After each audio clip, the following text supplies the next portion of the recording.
Everybody. Sorry, that was a bit of a high-pitched start, wasn't it? Lovely to see so many people here tonight. Thanks very much for all coming along. My name's Belle Whitwan, for those that I haven't met before, and I'm a member of the Wotton Area Climate Action Network.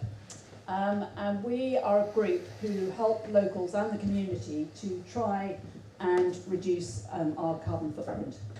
So one of our main roles really is about providing information that helps people make informed decisions about their lifestyle choices and things like that.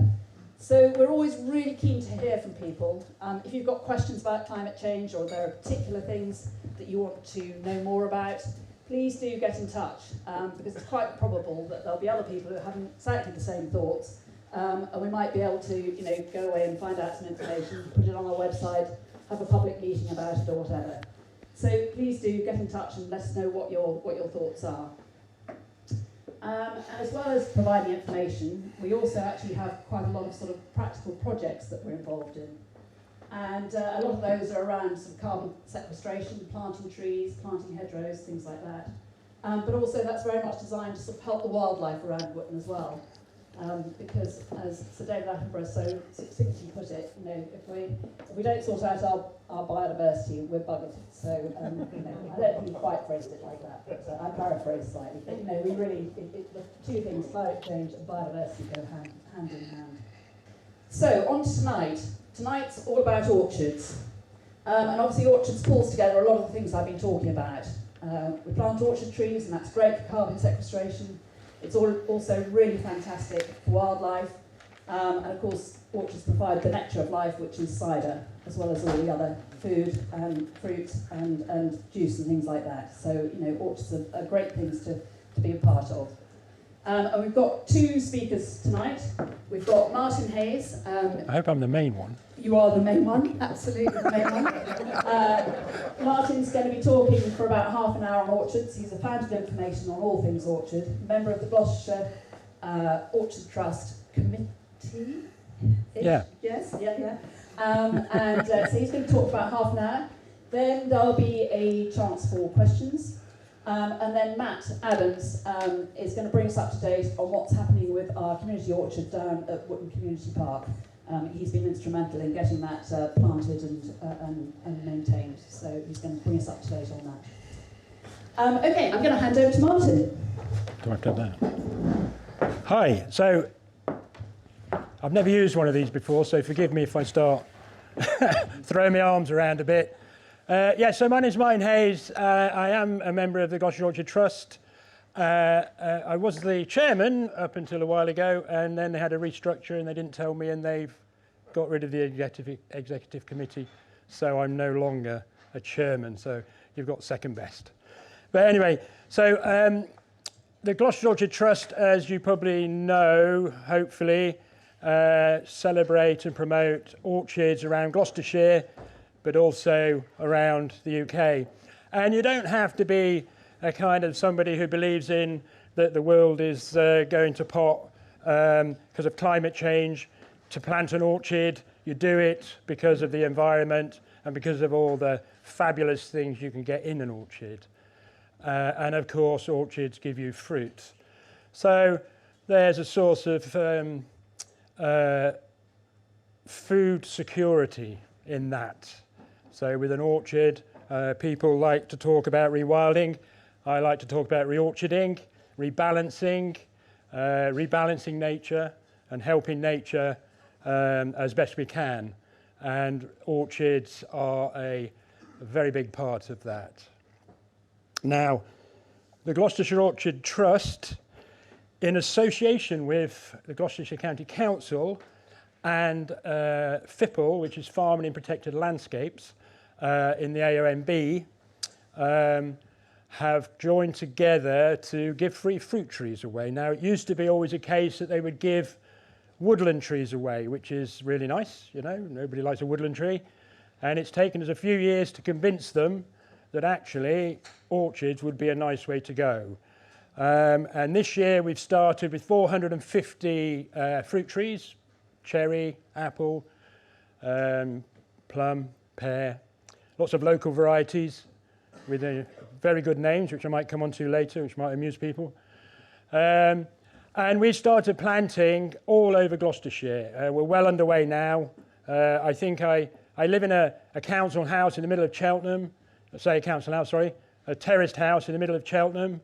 The trees arrive, I fetch them, and I take 200 at a time through my front window, across my wife's lap, out through the city, into the kitchen, into the dining room, across the table, and out the back.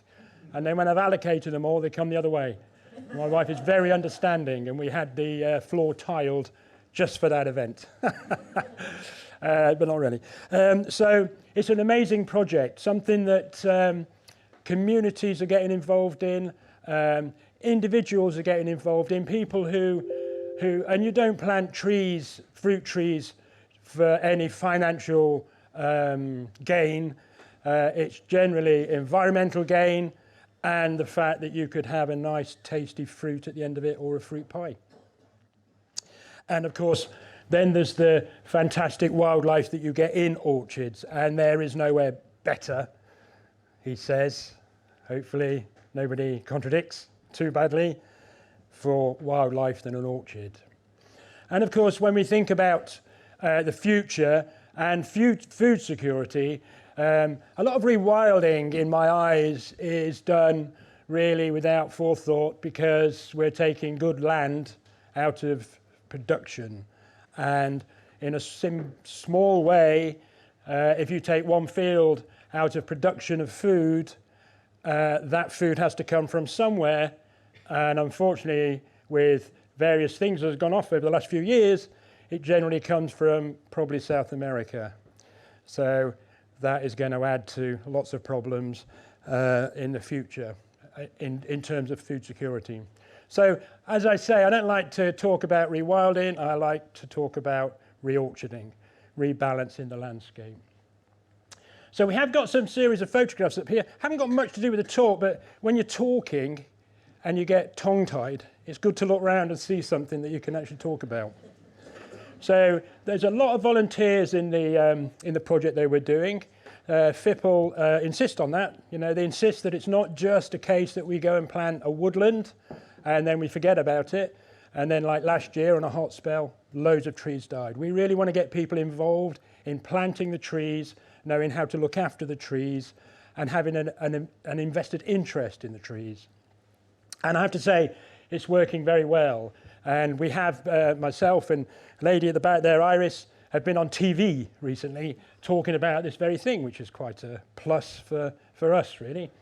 And so the Gloucestershire is an amazingly diverse county.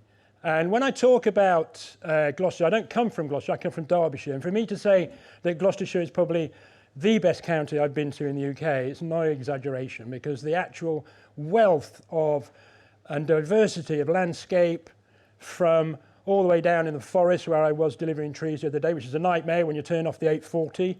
You could say goodbye to home for at least 3 hours trying to find yourself around there. Up to the Wolds then, over North Leach Way, and then up Chipping Camden. It's absolutely amazing place, an amazing county. And it's really good that we have got people interested in planting orchards, because it's what I do for a living. So all these trees that are going to be planted, they want to know how to look after them, and I run very, very reasonably priced workshops to do it, in conjunction with FIPL and the Gloucestershire Orchard Trust, of course. So the Gloucestershire Orchard Trust owns some orchards. They bought 3 orchards out at Longney, which is the other side of the M5 on the riverbank. It's a lovely place to go. I would have to encourage you as a GOT member to join the GOT membership, be a GOT member, but to go to the orchards. But actually there's a public footpath right through the middle, so you can go there anyway at your leisure. But it's really well worth visiting, and you can find that by emailing Belle maybe, and she can give you my email address, and I can tell you how to get there and go and have a look, because it's wonderful. And we do run various workshops to do with orchards there. Some of these, Some of these orchards, the orchards we've got, the big old ones, you know, the trees are 120 years old. right the way down to very young ones we planted, and we planted mainly local varieties for succession, really, so that we can take cuttings and give these trees away or sell them on, so that the trees keep going, because some of them, to be frank with you and without swearing, they don't taste very nice, and that's why they're not popular. And they have names such as, there's names that represent history, so they might have names to do with old kings and queens and things like that. But some of the more interesting ones, the hen's turd is quite a good one. There's one plum called, excuse me, but it is what it's called a shit smock. And apparently if you have more than 7 of them, your smock becomes very, yes. And so what I suggest to people is, if you make a pie with it and you put all the plums in one end to the guests that you don't want very much, you'd probably be doing all right. So, of course, what kind of things can you do with fruit? Apart from just eating it, there is the cider. We know what we can do with fruit, but it's got such a good community thing in the juicing aspect, and maybe not in the cider. They do run cider. If you go to some places, cider makers, and they have their big shed and they have settees all around with a fire in the middle, you know what they're up to at weekends. It's not going down the pub, that's for sure. This particular place is near Northleach at Hazleton on the A40. Now this guy, that's not him, he's just come to a workshop to learn or to see how cider's made, and he generally gets all his fruit he uses from Gloucestershire orchards, and he does his big aim was to get a tree of fruit from every parish in the whole of Gloucestershire, which he soon realised he was never going to do, but it's a nice aim, and it's all unsprayed. So in the Gloucestershire Orchard Trust, we don't advocate spraying of anything at all. If you're lucky enough to have a big orchard, there's plenty of food in there, big trees, there's plenty of food in there for everybody. And when people say, oh, look at it, isn't it a shame, all that fruit on the floor? You wouldn't believe the amount of things that live on it. So it's not a waste, it's just that we're not eating it. So in the trust, we have a difficulty getting down to this orchard because it's a mile of muddy, it's awful, it's really bad. My vehicle just about gets down there. So it's quite off the beaten track. It's very difficult to get fruit off. So we left probably 3 tons in there this last season. But very shortly after we pulled out and stopped collecting fruit, the field fares come in from Scandinavia on the way somewhere else. I don't know where. And they feed on stuff in the orchard and apples in the orchard. So it's an amazing, they're amazing places to be, orchards. And of course, as you noticed earlier, we did have a bit of a problem with technology. When you're in an old orchard, you don't have that problem. You just got a pair of secateurs or a handsaw, and you're just milling around doing your stuff. Now, that's me doing a workshop. That's a FIPA workshop. That's in Saintbury in North Gloucestershire, but it's actually got a Worcestershire postcode. But please don't tell the Gloucester City Council, the County Council, because they might get a bit upset. But it is actually in Gloucester, but it's a postcode. Now, the lady in the wheelchair, she had an injury, that's why she's in the wheelchair.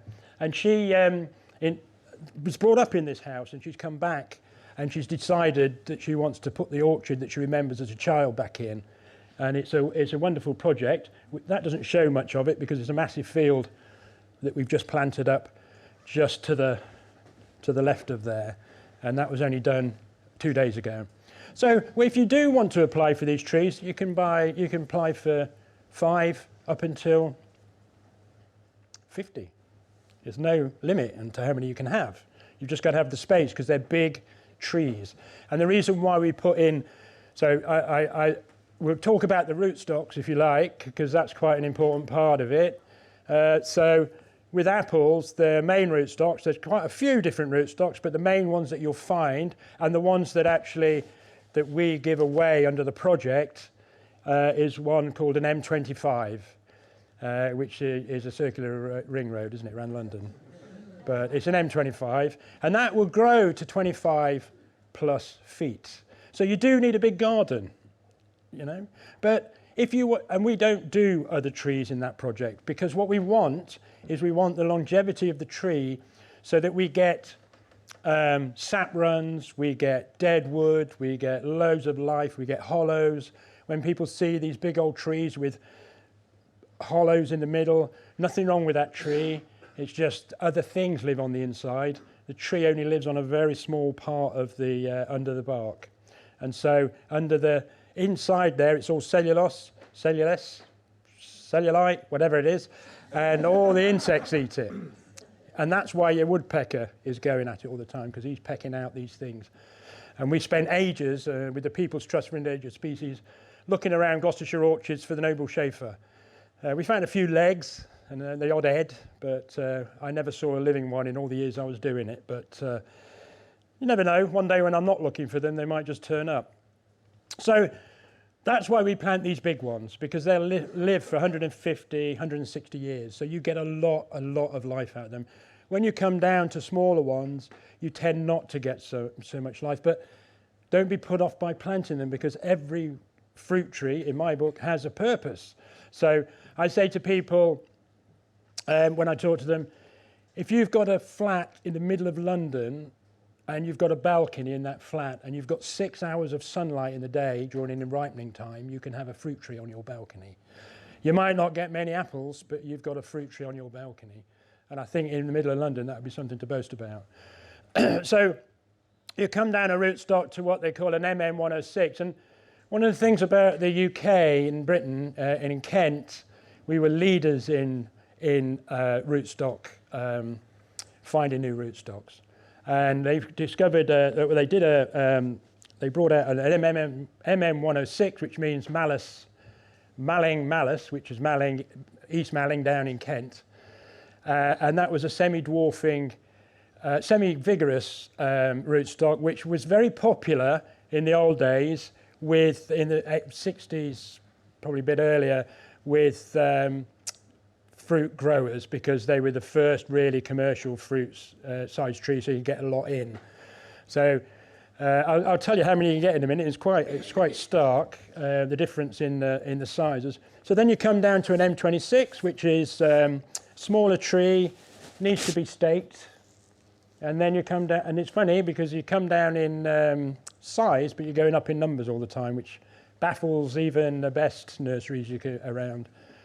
You come down to an M27, which is just a garden tree, and that will grow to about 6 or 7 foot, quite tidy, and you can put that in a plant pot. And then the ones that you see, if you go to Herefordshire, you don't see so many in Gloucestershire anymore. Herefordshire, they're all on wires, they're very small, and that's a commercial rootstock called an M9. And I still love those orchards when you see them in blossom and when you see the apples on. What I don't like is when I see a spray thing going up and down the rows, because it's not good, but you know. So that's apples, and then of course you have the similar in pairs. You have Pyrus communis, which is a massive tree. Peri pear, does anybody know about peri pear? That's, I know you do. I'm not going to say it's written all over your face, that'd be rude, wouldn't it? So peri pear is basically, we remember baby sham, that was a pear, peri pear. I think it's come back now, hasn't it, in Shepton Mallet? Somebody's making it again. That's the classic. And those trees live for 300 plus years. They're an amazing, amazing tree. And you'd be amazed even more if I told you they're not protected. So you can chop one of them down as you like. They're not like the, is it the horn something oak? There's a horn oak which dies from the top, and it looks.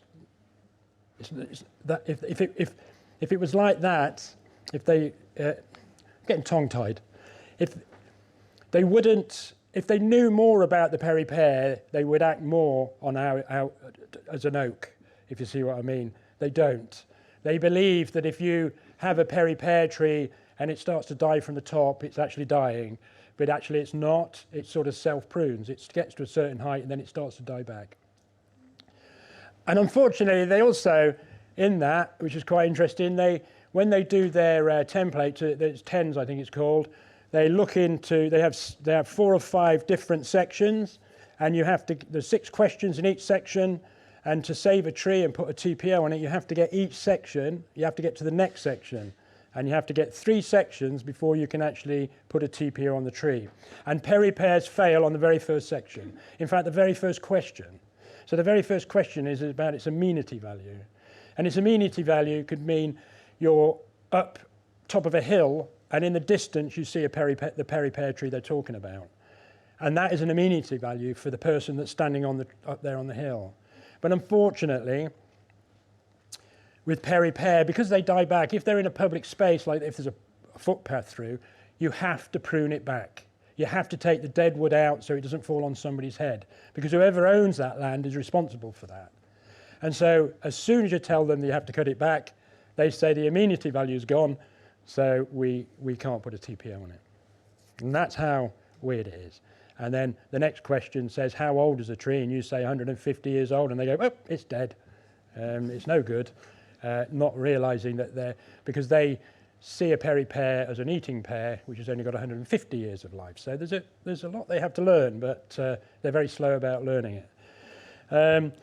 So that's pears. There's a quince rootstock, same family. So quince A is a semi-vigorous, and then you go down to a quince C, which you can put in the plant pot, which is, if you're left in a field unattended, it'll get a bit wobbly.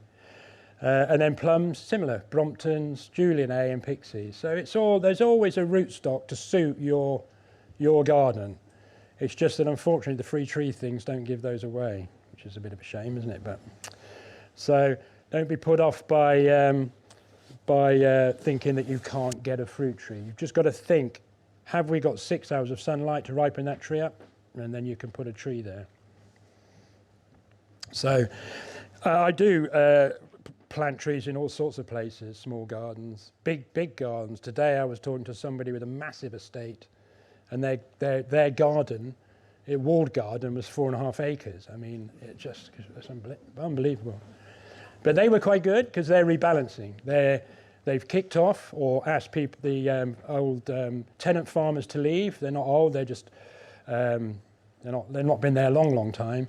But they use sprays, they use chemical fertilizers, and they've asked them to they've given them notice, and now they're going to start doing it unsprayed and putting things back. So I'm going to plant 168 trees outside their wall garden, and they're going to put in their wall garden grapevines and fruit trees and flowers and all sorts of things. So it's going to be quite an amazing project, which I'm quite happy to be doing. And there's quite a few places like that. Elmore Court, they're doing a big thing up there. Probably a little bit too much rewilding than I'd hoped for, but they're still running longhorns up there. So quite interesting projects going on. So of course we've got quite a history of fruit in this county, mainly in the Forest of Dean, where they had the famous blazing red plum. And I don't know if anybody's been down there to Sharpness, that area. There used to be a bridge. You can still see the bridge supports there. It was an old railway bridge. People probably know this anyway, but I'll tell you, and the people nodding their head might think, he's got that all wrong. But from the story I heard, it was a German ship not in the war, a German ship was coming up in a foggy day, and it saw the bridge and it stopped, but the one behind it didn't, and pushed it into the bridge, and the bridge fell down. Is everybody agreeing? I read it somewhere. I read it on a plaque, I think. Yeah. And so in the Forest of Dean, Blaisdon Red was a very good plum, a very popular plum, and they used to take it up to Birmingham and maybe down to London to be processed. Of course, that bridge collapsing didn't help, because obviously going that way to London, you would have lost probably quite a big chunk of your customers. And then just things change, and fruit trees now tend to be on good communication place, like by the motorway, good road systems where you can just get out quite quickly to where you're going. And as I said before at the beginning, you go into the Forest of Dean, you could be in there for the rest of your life, just driving down those lanes. And I turned down what the sat-nav told me was a road, and actually I ended up in the middle of a forest, and I had no idea where I was. And then, of course, the signal gives out, and then you're really snookered. It's a bit like the Blair Witch Project. You do get a bit frightened. But so that, and the Blaisdon Red plum, so they have, in the different counties around the UK, they did do a time capsule, and the Blaisdon Red plum got put in, one of the things that got put in for Gloucestershire was a Blaisdon Red, I guess, a recipe. You wouldn't think the plum. Probably wouldn't last that long. But it was quite interesting, the Blaisdon Red plum, because there was some Spanish people I met a couple of years ago in a pub down there in the Forest of Dean, and they were researching, because of course the Forest of Dean was put together by Henry VIII, I think, to build ships to fight the Spanish and the French. And the Spanish thought, hang about, we're not having any of that. We're going to send some saboteurs up to set fire to the forest. And they came with plums in their backpack, and they were eating these plums and throwing them away. And the Spanish think that the Blaisdon Red belongs to them. And so they did some research, and I haven't heard the research findings yet, but I did find that quite interesting, that they thought that the Blaisdon plum could have been. And the good thing about the Blaisdon plum, when you throw the pip down, it grows, it will come back as a Blaisdon plum. And not all plums do that. There's a few, like the early prolific, Minsterworth prolific, they all come back. They come back from a pip as they are. Not a lot of them do it. And so it could be a true story. And also Blaisdon Red, there's talks about the Napoleonic Wars. They used to use them to chew on as they walked, because they used to chew on stones. They used to tell you as a kid, if you get thirsty and there's no water around, if you put a plum stone in your mouth and you just keep it there, it moistens your mouth. It's like a poppycock, but that's what they used to say. And they say the Napoleonic soldiers in the Napoleonic War used to have dried Blaisdon plums, because the Blaisdon Red is, they think, is more of a cooking plum. That's what they see it as. Was a funny story. I did a radio programme for a friend, really good friend of mine, Ben Swinley. He's got an orchard in Flaxley. He's really big on the Blaisdon Red. And he was in Southend. He couldn't do the radio programme, so he said, could you go and do it for me, Martin? And I went, yeah, well, I can, but I don't know the history of the Blaisdon plum like you do, because he's really into it. And so he said, well, I'll give you some pointers. So he sent me an email with these pointers, which I took along with me. And the radio programme, it wasn't live, thank goodness. And the radio programme asked me a few questions about it. And he said, have you got any interest? And I told him a story about Scott of the Antarctic, taking Blaisdon plums with him on his expedition into the coldness.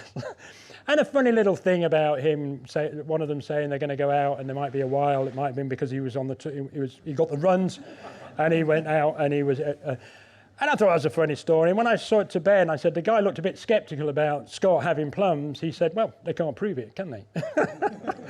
So, yeah, I did feel a bit stupid. So I bear in mind that when he tells me. And the last time he told me, in the old days, they'd have alpacas with baskets on to walk around picking plums.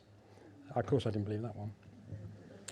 And so, when I first started picking and working in the fields, I was an itinerant. So I travelled around the UK doing all sorts of stuff, always gravitating back to Worcestershire to pick plums in Evesham, in a big farm there, a big commercial farm there. Very interesting, all 106. They had things called 109s, 104s, open centre trees, beautiful big old trees. You don't see them much anymore. Generally, you see them you might find them in the odd garden or an allotment, and usually there used to be an orchard there because it's called Orchard Way or Perry View or something like that. So you know that they've chopped something down to put the houses up. And so I was an itinerant worker travelling around, and in winter time then I'd stay on this farm and I'd learn to prune. Me and my girlfriend at the time. When I say learn to prune, it was by experience really. Seeing how mess you made the first one year, you could sort of rectify it the next. The old farmer there would show you what to do, and then he'd walk off and leave you to it, and that would be about half an hour, and he'd be off down to the pub or to his house for a cider, whatever. So it was a bit of learning by experience. And I'd worked in that kind of way of life for about 25, 30 years, and working on commercial farms, and I got a bit fed up with that, so I started to switch to traditional orchards. And I must say that it's given me a hell of a lot of pleasure in the years working in the orchards. You have to tell me when to finish. And so I've got some books, okay, and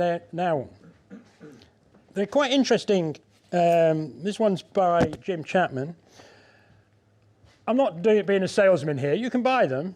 I've got no form of giving you any change or accepting any check or giving or anything like that. All I've got are the books.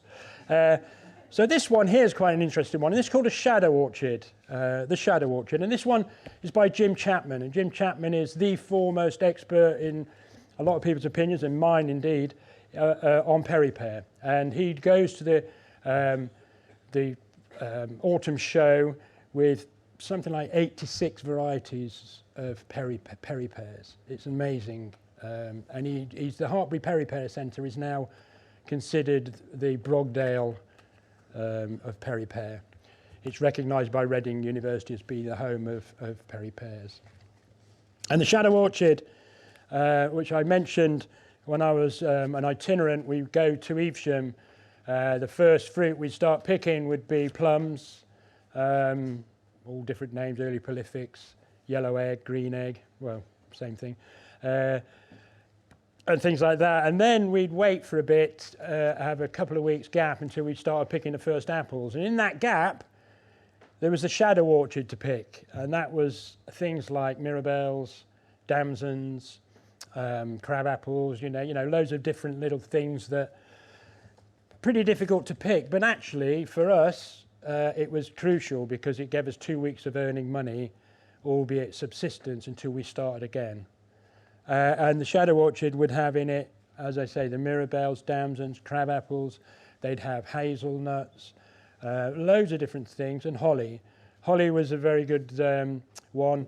And when you think about holly starting from the ground, it's very good for ground nesting birds. So even back then, when we knew a lot more about things, I believe, we've lost a lot of what we used to know. They knew that introducing birds in and keeping birds in the orchard would be a good thing to eat bugs, you know, and it's a good, and that's why orchards were very, very diverse. So that's the shadow orchard by Jim Chapman. And then there's another one by the same guy, funnily enough. He's a very prolific writer, is Jim. And he did this one called Orchards and Other Industries. And what is quite incredible about some of the stuff in this book is that orchards in Winchcombe, where they made cider, they invented the process of making champagne in Winchcombe in Gloucestershire, double fermentation. It was first invented in Winchcombe. You should be falling off your seats at the minute in absolute amazement, but you probably all know. But if you went to also up May Hill, there's the Glasshouse pub there, and that's not just called the Glasshouse pub as a name, that is where they invented the glass that was strong enough to put that double fermented cider in. So there's a lot of history in this county. And of course there's the three counties, Gloucestershire, Worcestershire and Herefordshire. They're always known as the three counties, peri-pear counties. I think personally Gloucestershire should have a peri-pear as its emblem because it's quite iconic here in Gloucestershire. And that's another story about peri-pear. You see them mainly in the, this is what they say, this is a legend. Well, the legend has it the French brought them over, but it is said that the gods found a pear growing wild in a hedgerow, and he went back to his seat. They went back to their seat on May Hill, and they tasted it, thought it was disgusting, spat it out, and the peri-pears grow where they spat it out. It's much more feasible than the French brought them over, surely. So that was quite an interesting story. And then the third book is by me, funny enough. And that's right at the bottom here because I'm very modest. And that one is, I haven't bought it. it's basically a book about itinerant working, and I'm working on the land. And it was commissioned by the Gloucestershire Orchard Trust, and they asked me, why are there potatoes on it? And I said, pomme de terre, it's French. And they, funny enough, they agreed, and they put it on, so that's quite good. And that is all about travelling around, picking, and things like that. But you can get them from the Gloucestershire Orchard Trust, but they're cheaper from me. And so this orchard is the one I was talking about, the Longley Orchard, the Gloucestershire Orchard Trust orchard. It was actually sold to us by the Brownings of Longley, a family that had been there since the 12th century. And they decided to retire, well, not the ones from 12 centuries ago, they're a bit younger than that, to Ireland, and they sold that orchard, I think it's 6 point something hectares for £40,000, which was like a phenomenal amount of money. And what was even better was we didn't have £40,000, so we sent a begging letter out to committee, to members of the Orchard Trust, and they gave us £40,000 within 2 weeks. And we managed to buy this fabulous orchard. And when you go in there, well, I've got the privilege of being in the only vehicle that can go in there, because I have to take all the equipment in. But when you go in there on your own, the amount of things you see. My dog was chasing a hare. Wow, hell for leather, fabulous to see. Never catch it. But the dog, funny enough, had a ball in its mouth and it was chasing it. It was quite funny. And there's field fares, rabbits. We get the odd guy in a red coat on a horse chasing foxes through the orchard, which we do tell them off quite viciously. But the old fox will sit in the undergrowth and just watch while they all shoot past. It was quite funny. And that leads through to the river, and it's a really good vantage point to watch the boar go up. I've sat there and up a ladder in a tree many a time watching them surf it, and then the flotilla of boats behind it on the big ones. It's fascinating. And then, of course, they go as far as they can until the tide turns, and then they come floating back down. And by that time, they're drunk on their cider, of course. So it's well worth a visit. Well worth a visit there. So, how am I doing? Fine. Can you talk a little bit about pruning? Pruning? Yeah. Okay. So, pruning fruit trees. There's a lot to know. I mean, there has to be a lot to know, otherwise I wouldn't make any money at it. But what I do in the workshops is quite simple. There's 3 simple rules. One is never do random cuts. If you see people going around just cutting small bits off a tree, off a fruit tree, the small shoots, they're in a hiding for nothing. That will throw 2 shoots out, and then you do it again, and then before you know where you are, and you see it around and about, you get a tree that's just got loads of little branches all shooting up in the air. Always cut to something. So to a bud or to a branch. Okay, and that's a real rule of thumb, is that. The other thing is when you're cutting, how close do you cut to the branch? You'll see on the branch there's a collar. Don't cut into that. And generally your pruners will give you that guide because they'll have that thickness one side, and that will stop you pruning into that bit. When you get to big old trees, and it's unfortunate I haven't got an after shot of this guy because he never stopped. That's not me, by the way. You come to these big trees, and the first thing you have to think about is not the fruit, it's the tree. You've got to make the tree safe in its own space. And if that means taking massive branches, somebody said to me the other day at a workshop, Martin, what do you think about the sugar and the hormone? And I had to look at him and go, what do you mean? I said, the tree is going to fall over. We're just cutting the branches back as best we can to keep it upright. We're trying to keep the tree safe in its own space, because unfortunately the tree will just grow and it'll grow and it'll grow. And if you don't look after it, the branches can fail. And if one big branch fails on one side, it can take a big chunk away, and then it will go like a banana, and all of them will go. So you need to bring this tree in. You need to have the cropping centre fairly close to the trunk. And the cropping centre is where the main fruit comes from. And if you look at these old trees that have been neglected, all the fruit is dangling out here somewhere. And that is a big problem, because this is where the danger is of the branches going. So you have to reduce it in. So if it means taking a big cut, be brave. come to my workshops. And they are free workshops. We do them as part of FIPL around the AOMB. Belle can point you in the right direction to my email address. Please don't all turn up at once. But you can look on their site. There's plenty of them we're doing, 4 a month over the next year and a half, year and a bit. So do look out for them if you're interested in looking at doing fruit trees. If you have land down this way, or say a few trees down this way, get in touch as well, because I might be able to do a free workshop for you. So one of the biggest things when you walk to a tree, if you think that something doesn't look right, your first impressions are right. Don't stop and think about it, because you'll never do it. You'll start cutting little bits off, and that is just not good. Take a big cut. If you see 2 big branches going out, take one of them out. Confidence is what you need, really. All the other stuff takes you 50 years to learn. So, yeah, no, I would say is there any more pictures? No, sorry, we're getting to the end now. Oh, cold. What's he doing out there pruning in that weather? Well, it was pretty superficial. It was just snow on the ground. That's North Nibley, not a million miles from here. Pruning young trees, formative pruning. So 2 forms of pruning, formative and restorative. Restorative pruning is basically a big old tree, bringing it back, keeping it safe. Formative pruning is young trees, just pruning them so they don't get to be those big trees, ungangly and in a big state.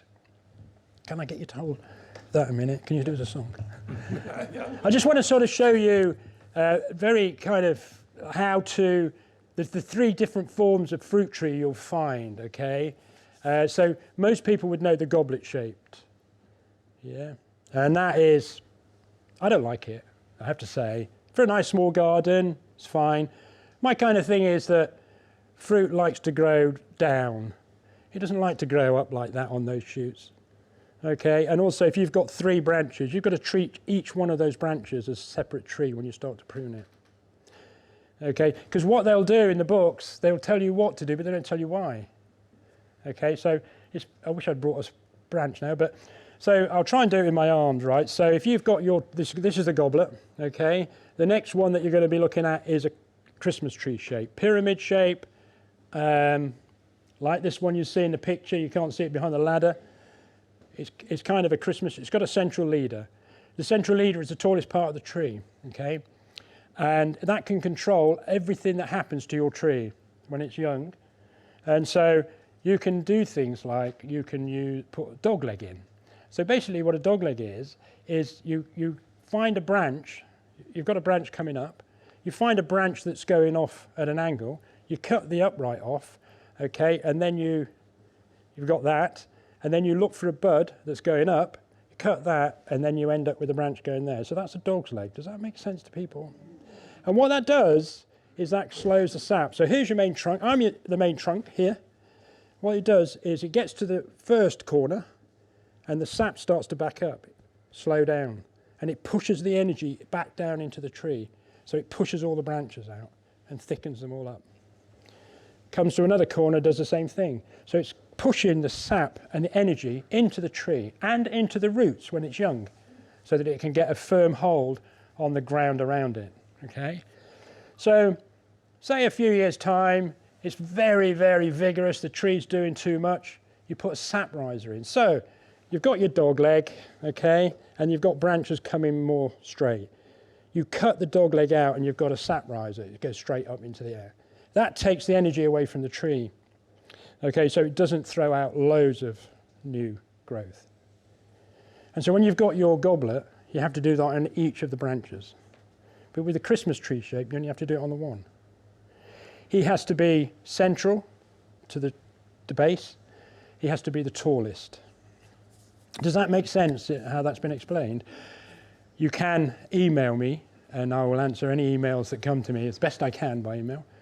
But so those are 2, and there's another one, which is the open centre, which is a fascinating one. And generally you do see them in allotments and older places, and they kind of start from your knees, and they come up at 3 main branches, and then they come down, and they cascade like that, and all the fruit is nicely dangling, so you can just walk around and pick it. It really is my favourite tree, the open centre. You do still see them. You see people in people's gardens that still take out all the middle and all the uprights out. Could be a bit lethal, because as soon as you take all those uprights out, where's the energy going to go? It's going to go out. It's going to keep going out like that. So you have to be a bit careful. Sap manipulation, which is my word.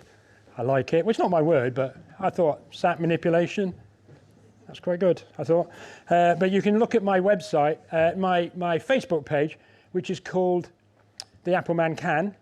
And on it, it shows you sap manipulation. It shows you how you can straighten a tree by pruning it, a fallen tree, by pruning it, heavily pruning it, rather than trying to yank it up with a tractor. And if you look on there, you'll see how it works. It's fascinating. Brilliant. You done? Yeah, you know, you tell me. I was just about to go on to no. Yeah, well, let's give it a round. Thank you.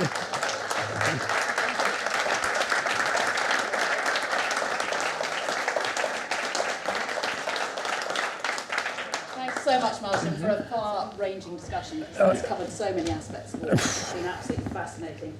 And I'm sure there are lots of questions out there. So, Oh, yes. Forgot about that bit. People ask me questions. I've got loads of them. Can I just say, nothing too hard? To this bit. Oh, yeah. Thanks. Yeah. Gentleman over here. I've just got two very quick questions. Really. One is, our orchard trees are about 12 years old, and we're taking out some quite bitter wood.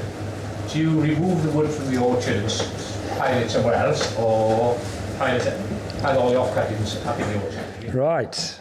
That's a really interesting question. We like to leave them in the orchard. DEFRA would say, that's the Department of Fisheries and whatever they are, they would say just cut the branch and just leave it where it falls. But of course that would make it impossible to get to your tree. Find a nice, easy place and stack them. Try and leave as much wood in there as you can, because that will help all sorts of wildlife. Now there is a thing they've just been coming out with, how the camber layer, the layer just under the bark of the tree, when you do your cuttings, if you leave it on the ground and you leave it for 6 or 7 months and then you stamp on it, make it all crumbly, you can use that as growth for your vegetables and that. And it's a really amazing science they're coming out with in that. Again, in Hungary, I went there last year and they were doing that as a matter of course of what they always did. But it's some things we've just forgotten about. But absolutely leave it in piles. My second question is, probably folklore, I think over the years, people have talked about putting mistletoe into the apple trees to get it, or into fruit trees to get mistletoe to go in trees. Yeah, Is it good? Is it absolutely. Yeah, absolutely. Part of the diverse nature. It's something for everybody. It's a semi-parasite. It's very funny because gardeners on TV will tell you to cut a slit in the and stick your mistletoe in there. There's not need for that. It needs as much sunlight. The whole thing of it goes on a mistletoe. So what a mistletoe thrush does, it goes on, it doesn't like the stickiness, it tries to get it out, and it stays on there. It doesn't penetrate, it just stays on there, and it'll start to do its own thing to get in. Keep on top of it, prune it out, don't keep, it grows double every year. So you can imagine when you see those big balls. When you cut it right back, it's very brittle, very easy to cut back. And if you do it at Christmas, you can sell it, of course. But if you cut it right, if you just keep on top, because there's one issue, two problems. So too much has two effects. One, it can become a wall. So when it's really full on and the wind blows and it's soft ground, the tree doesn't bend, it just gets pushed over. And the other problem is and now this is where it's a bit technical and the names, forgive the names, it's a valve, I'm going to call it. The tree itself has a valve when it's very hot weather, and it shuts it down and it keeps the moisture within the tree. But the mistletoe doesn't have that, so it sucks all the moisture out of the tree. So that's why you have to keep on top of it. But it's very good. It is poisonous to use, a pregnant use, so you do have to be careful. And I would say try and keep it, if you cut it out, move it away if you've got sheep with pregnant sheep in the orchard. But it's a good thing to have in your orchard. I think we planted any of the trees because we've got a next orchard of apples. It mainly likes apple. You do see it on other trees, pear and that, but not as much as you do see it on apple. But I would say if you've got the seed, don't try and cut it. Just press it, break the outer bit, the gooey bit, the flesh, and just leave it. Don't try. If you go to a tree at a certain time of year, and you look down, you'll see where the birds have been trying to get it out, and the seed's just been left on the side. Thank you very much. Lady. Hi, I come from Shurston in Wiltshire. We have a small community orchard that we planted a couple of years ago, so with 1 to 2 year old trees. And a colleague and myself who look after it disagree about how much pruning we should do, formative pruning, because obviously they're tiny trees. They're all different varieties, so they're very different shapes. I'm all for pruning them on the basis that's when you've got your opportunity to get the right shape. She says the nurseryman who sold us the plants, the trees, said we should leave them in order to get the roots to establish. And you mentioned that just in something that you said, but I wasn't quite sure what you would think about in general for young trees. Yeah. Can we prune them this year, for example, or should we? How old are they? Well, they're now 3 or 4 years. Okay. So it's a good question, and when I do my workshops, I encourage people to ask me lots of questions because it does prompt you into thinking of things. And with fruit trees, planting is really important. So the planting you do, is really important to how the tree is going to behave and how quickly your roots are going to take hold. So don't listen to the books that tell you to do a 50 by 50 by 50 big hole.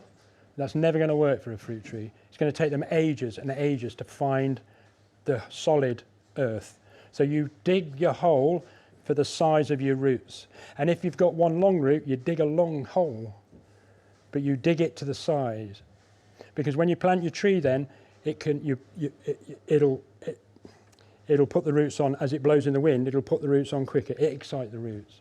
So the other thing is if you plant it with the roots towards the wind, so the wind is blowing the tree that way, that excites it.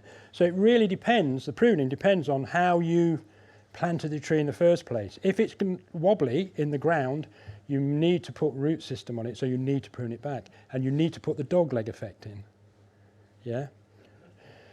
Some nurserymen will tell you, don't prune it for a few years. I always say don't prune it for the first year because they've come out of a nice warm bed and they've been put in the old cold earth and they probably had a disc go off and cut all the side roots. So they've already gone through the wars. So be gentle with them, leave them for a year, and then decide the next year. But you know how you planted them. And if they're wobbly in the ground and they're M25 or M106, you've got to think we've got to put root system on. So we've got to cut it back to push the energy into the roots. Okay. Yeah. Does that? You need to bring your colleague along to one of the workshops. You do. But what you can do is email me. And you can email me pictures and anything you want on the orchard, and I'll give you as much as. One of them was planted because different families planted different ones, and that's now history. Yeah. So I, for instance, in Tortworth Estate, it's not a million miles from here, they called me in last year to prune their trees. The 15 years in the ground they were, M25s. You could get hold of them and you could do that with them, 15 years. And I turned around to the owner and said, you used a mini digger here? And they said, oh yeah, we did. They dug the holes with the mini digger and they just still hadn't got a grip. So we had to bring the real trees down to get the roots going.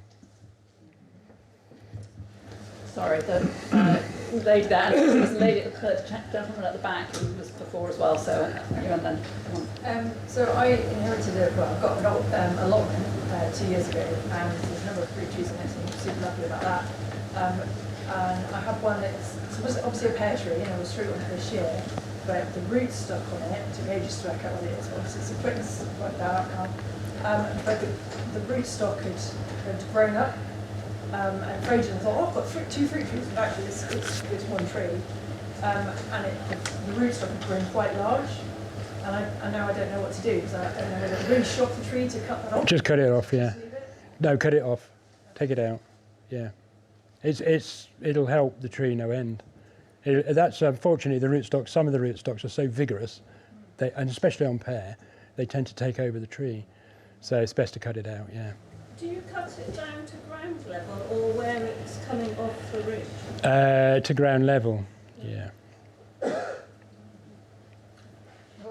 Oh, God, questions. Yes, Derek. You mentioned you don't spray, but what about winter wash? We don't do anything. We don't do anything. Winter wash? But I must say, I'm not telling you what to do with your trees. I'm just saying what we do and what we like to promote. And as an orchard standard, we would say we wouldn't spray with anything. Hard work, I'm not saying. Symbiotic planting is the best way. Finding things that come into the orchard to help you out with pests. That's what we like to promote. But I'm not telling you not to. I'm not dictating to anybody. You do what you feel is right. I do diluted James, which is an economic way rather than buying commercial winter wash, and I find the yield improves with that. Yeah. Prune and then winter wash with James. Yes. Well, I guess really with the non-spray thing, it is a labour of love until you get to a point where your tree is flourishing with good amount of fruit on it. Yeah. But as I say, I'm not trying to dictate here. I'm just saying what we would do. What I promote people to do is symbiotic planting, to look into what you can, for instance, I mean a few things. Why do people grow yellow flowers under their trees? You know, decorative is lovely, but there is a reason for it. You can yellow attracts ladybirds, and they'll eat your aphids. Earwigs eat your aphids. So put something straw in the tree, tie it up tight, put it in the tree. They'll come out at night and eat your aphids. So there's things you can do but you have to really look into it. And it is a labour of love. And I was in Poland, and a poor lady was one side of the road, and she had some plum trees that were 5 years old, and they were just starting to produce a modest crop. On the other side of the road was her uncle, who was spraying all his stuff with everything, and his crop was massive. So you're never going to get rich by not spraying, really.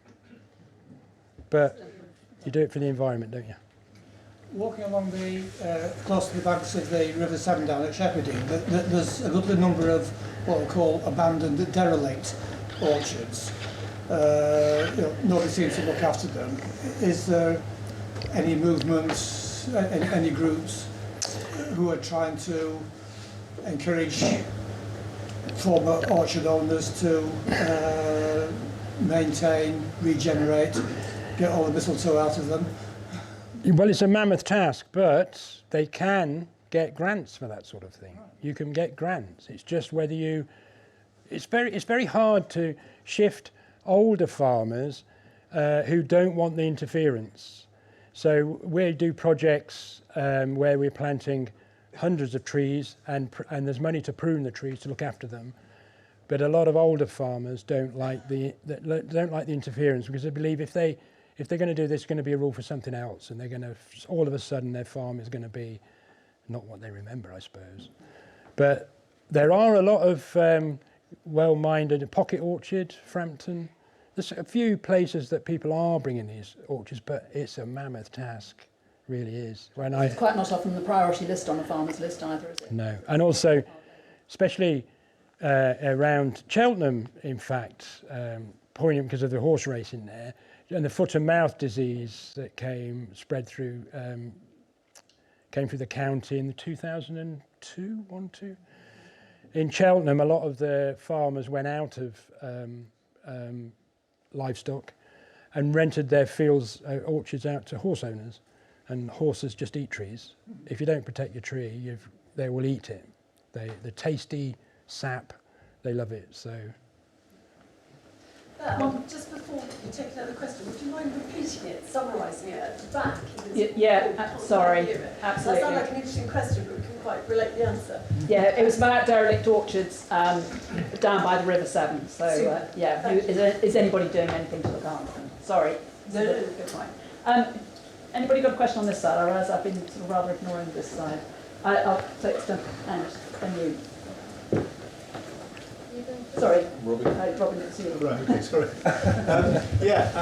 So when we met you at the field the other week, you were saying about time of pruning of fruit trees, and yet, and I think you said after the blossom has gone, and yet there was somebody there pruning a tree in the middle of winter. Yeah. Sorry, that's a question about the timing of pruning fruit trees. Thank you. So, pruning plum trees, you prunus, anything with a stone in the middle, it's quite easier to remember. You don't prune until the blossom has gone. Everything else, apple, pear, I prune all year round. And if I go to an orchard and I see a tree that's got a lot of fruit on it and it looks like it's going to suffer, if it's got weeks left of growth, I will prune it there and then to save the branches. Yeah, because I've got some plum trees that are getting to the point now where they've got so many branches in there. And they're really tall as well. They do need something done to them. Right? So wait until the blossom falls off. Right. And then some people wait until June drop, because once June drops happen, and that's when fruit falls off that's not been pollinated or not, you know, they're not going to make it. And if you see a pile of very small fruit, you can start pruning then, because then you know what fruit you've got left, rather than cutting everything out and then the June drop happening, going, oh, where's all my plums gone? Because you've pruned all the good plums out and you're left with all the...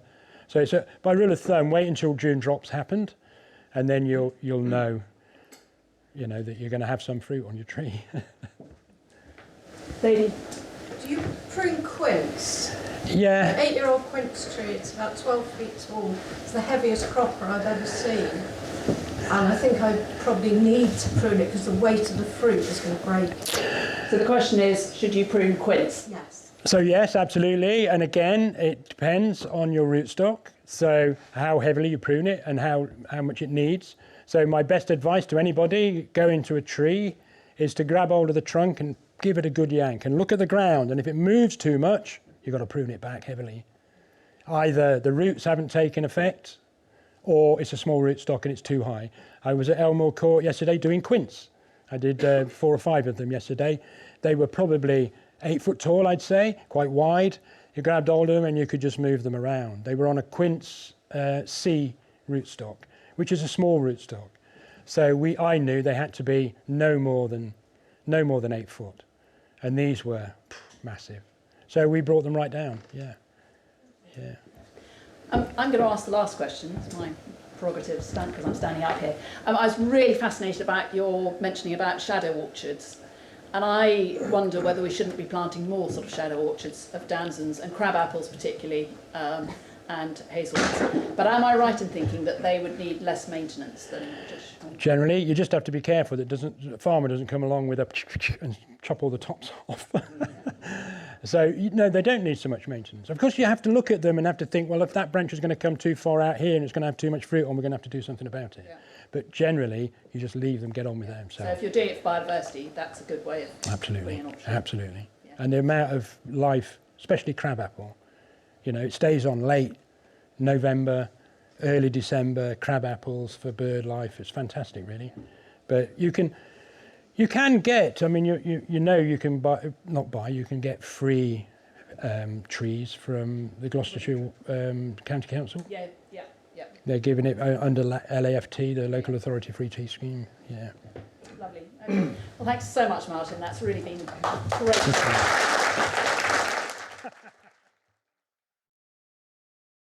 Hello, good evening. Thank you for inviting me along to talk about Wotton Community Orchards. I'll do 5 or 10 minutes.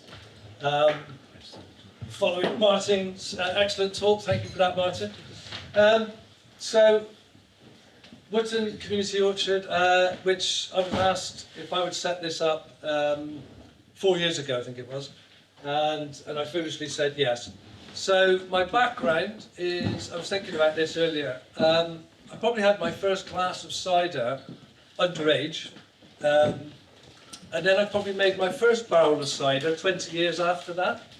And I grew up in Iron Acton, and I knew of lots of orchards around near me, and so I just saw these apples going to waste. I thought, no, let's try and make some cider.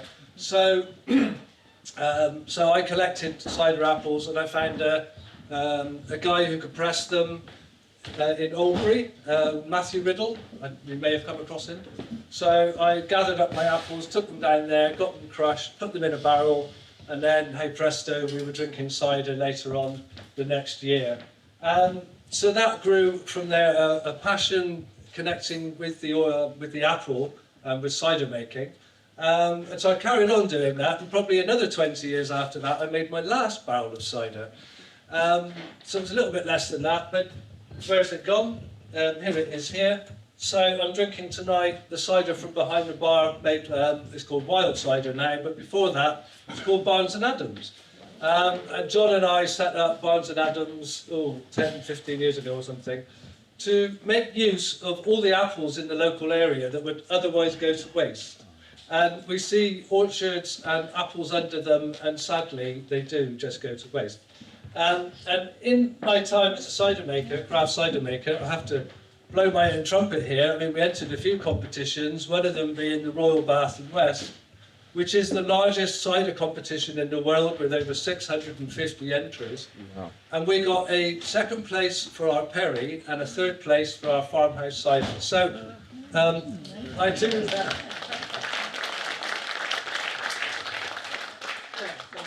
So I do have a little connection with apples through that. And actually to get to know the apple intimately is something that you get as a cider maker. And you realise that each year the apple comes different. And that's to do with the growing season. And so each growing season is different one year to the next. So one cider could be different using the same apple. It can be different one year to the next. And there's as much little nuances in cider making as there are in wine making. And as this craft cider maker, we thought, you know, why aren't we celebrating apples much more like a good wine? So we started bottling our cider and putting a date stamp on it to mark the fact that it was made in 2015 or 2017. And yes, you could lay some of these down, and over years, they would still improve. And I've still got some ciders at home now that are over 10 years old. And I crack one open every now and then, and wow, what a flavour experience, what a taste. So there's a lovely quality about the apple and cider making that is still yet to be discovered. And sadly, cider tends to have a little bit of a bad press, because we've all got that story when we were a kid. We either had a good experience or a bad experience, and there's a little bit like Marmite. So anyway, my experience is a good one. And when I was asked to set up a community orchard, I thought, yeah, okay, let's give that a go. So, can we have the next slide? So in 2019, do we all know the community park, where the skate park is, KLB? So I was asked to set up a community orchard there. And it's in the field next to the skate park, which in 2019, I just put it out there. I didn't want it to be too much work, too much of a burden. So I just put it out there amongst people in Wotton. Are you interested in setting up a community orchard? In which case, it'll cost 50 quid to cover the cost of the tree, the guard, the stake, and then we'll all plant it. So people chipped in, and we raised enough money, and we bought the trees. So there's 12 apple trees and 3 pear trees that went in 2019. Now my intention for the orchard, I am an environmental manager in my background. I am a deep ecologist. I go quite deep into nature. And so my intention was for the idea of connecting people experientially with nature. And the orchard is a brilliant way of doing that, because not only do we plant these trees, when we nurture them, we get fruit. And from that fruit, we eat and drink the fruit. And so there's this lovely circularity. When we planted the trees, I was most insistent that we should consider the microbes in the soil. And you've probably all heard of the word now, but mycorrhizas are a beneficial fungi that associates with nearly all plants to support the growth of a plant. And so it's symbiosis. And so I'm trying to conjure up with the community orchard a symbiotic relationship, and I was glad to hear Martin using those words, below ground and above ground. So we used the microbes below ground to support the growth of the trees. And then above ground, we've got the community that's chipped in to pay for the trees and plant them. 2019 turned out to be quite a hot year, so we had to work out a watering rota. So everybody involved, I gave them the opportunity to water the plants, which we had to do every sort of 3 to 4 days. Can we go to the next slide, please? So here's the planting plan and my design criteria. So obviously apples, we can eat with them, we can cook with them, we can make apple juice and we can make cider. At the end of the day, if they're going to waste, you can juice the whole thing. And you can make lovely apple juice, or you can turn that into cider, and that's a way of keeping it. So I've put in a mixture of eaters, which you can also cook with, but also there are some mostly cider apples. Now, I realise from picking 20 tonnes of apples that that's hard work. And when you're asking a community to support a living orchard, that potentially is a lot of hard work. And in 10 years on from planting, if you suddenly got over a tonne of apples, you need to know that that community is right behind you to pick those apples up and do something with them. Otherwise, they're going to be wasted. So, little by little, I thought, no, 12 trees is enough. They're on an MM106 rootstock, so that's just below the traditional standard tree, so that we get a proper amount of fruit when it's ready, but not overburdened with too much fruit. And as the community orchard grows, if more people come forward, you can see I've gridded it out, there is room to plant more trees. So that would be dictated by the level of support we get from the community. So the pear trees, they're in the yellow there, we've got a Comus Blakely Red and a Concord. But the apples, we've got Ashmead's kernel. Anybody familiar with an Ashmead's kernel? Because it is my favourite apple. It's an eating apple. It comes from Ashmead, just outside of Cam in Dursley. So it originated there in the 1700s. And it's a lovely apple, a cross between, I'd say, a russet and a Cox. You can eat it, you can juice it, you can make cider with it, and I've even made the most beautiful champagne cider as well. It's just phenomenally good apple. It crops late, it keeps well. Yeah, it's so versatile. So there's a couple of those. Next to that, we've got a row of Carroll's Reds. Carroll's Reds are a name that my cider partner and I made up because we were picking from redundant orchards in and around a sort of 10-mile radius of Wotton-under-Edge. And so we were in Shepherdine at Carroll's house, and we found these red apples, and we didn't have a clue what they were called, but we knew that they made very good cider, so we called them Carroll's Reds. It was quite obvious. They were in her garden, and they were red. And it was, we decided to propagate some, so we grafted some onto rootstock, and then, because my friend had them still growing, he needed a home for them, they went into the orchard grid. We've got Foxwell, which is a very strong cider apple, Katie, Kingston Black, and Haglow Crab. Haglow Crab is the only apple in there on an M25 rootstock. That means it's a traditional standard. It will grow bigger than all the other trees. That, I hope, will be my wassail tree.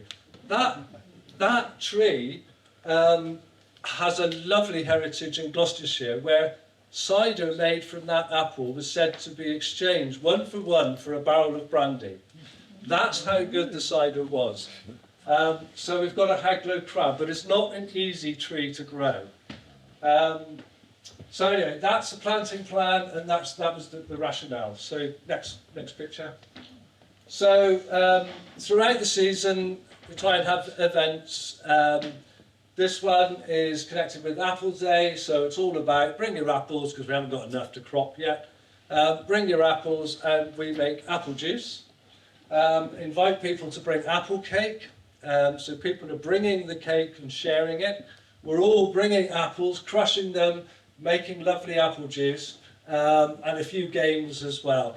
The apple bobbing was superseded with COVID, with apple bobbing off a string, which was Kathy's idea. I thought that was brilliant, actually. But you can see the community coming together because of the orchard.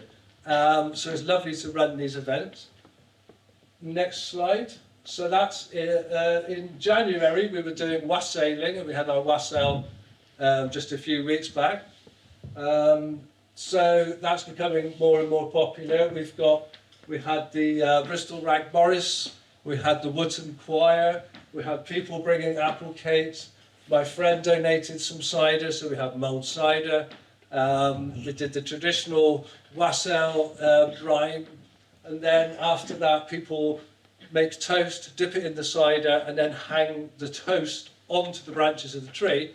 And the reason we do that is to support the blue tit. The blue tit for me is the custodian of the orchard, and they're very skilled at unfurling leaves and pulling out and eating grubs. So you want these birds in your orchard, and so it's nice to honour that in the wassail. And then the last slide, I think, Belle. So future events, just to mark each season. Spring is obviously blossom time, so it'd be nice to do a bit more around that.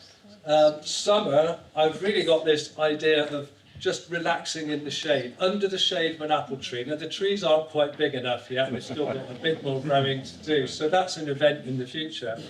But I have spent a night sleeping under the leaf of an apple tree, and it was like it was a wonderful, brilliant experience. So that's an event waiting to happen. And then autumn, again, we've got the apple day, but we're now saving up, just with donations only, towards buying an apple press and some cider making equipment, because the intention here would be to make enough juice, make enough cider to support and supply the events that we do throughout the year, so it becomes a circular closed loop cycle. And so if anybody is interested, then to join you just need to email me and I can send you a link and you can get onto the mailing list. In that way you'll be informed of any events going on. That's all I need to say. Thank you very much. Thank you.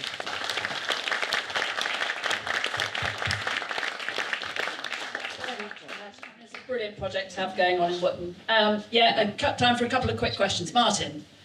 Hi, fantastic. Can I just point you to the spring blossom? There is a blossom day now. I think you'll have to look into it. I can't remember the actual call the leaflets, but it's an actual day, a European-wide day, and you can find out about it from the People's Trust for Endangered Species. Mm-hmm. And there's an actual blossom celebration day. Yeah. Paul, sorry, what's it? Yeah. When you slept under the apple tree, were you drunk? Can you all hear that at the back? It was our orchard was Nibley Orchard at Nibley House, and as you know, we had the Nibley Festival, and it was after the Nibley Festival, and the cider truck that we had then was an open top truck, so yes, I was a little. Nice one. Do you, when you're making your cider, do you use natural yeasts, or do you kill those? You don't kill them off. It's all about natural yeast for us as a craft cider maker. So that comes on the apple, it comes on our cloves. It's what brings the uniqueness and the risk. And the risk, yes. But it's what separates one cider from another, even if you're using the same apples. The nuance is there, and that's to do with your microbes. Oh, one more. Last question in the back. Right. Personal question. I've got crows that sit in my apple tree, Bramley, in the garden, and they're busy pecking away quite violently at it. What are they after? They're not eating the crumbs, are they? Martin, I don't know. What, are they doing that now? Yeah. They must be desperate. I can understand the blue tit, but... Yeah. But they're quite violent. They don't want to eat my buds. What are you doing? And there's no apples hanging on left over then. There's a problem. Big curtain on the floor. No, I can't answer that. No, okay, a bit of a mystery for us to finish on then. Well, thanks very much to both our speakers, to Martin and to Matt. Martin mentioned about getting in touch about anything you want to know and getting in touch with me. It's probably best to do that through the Climate Action Network website, because that's readily available if you Google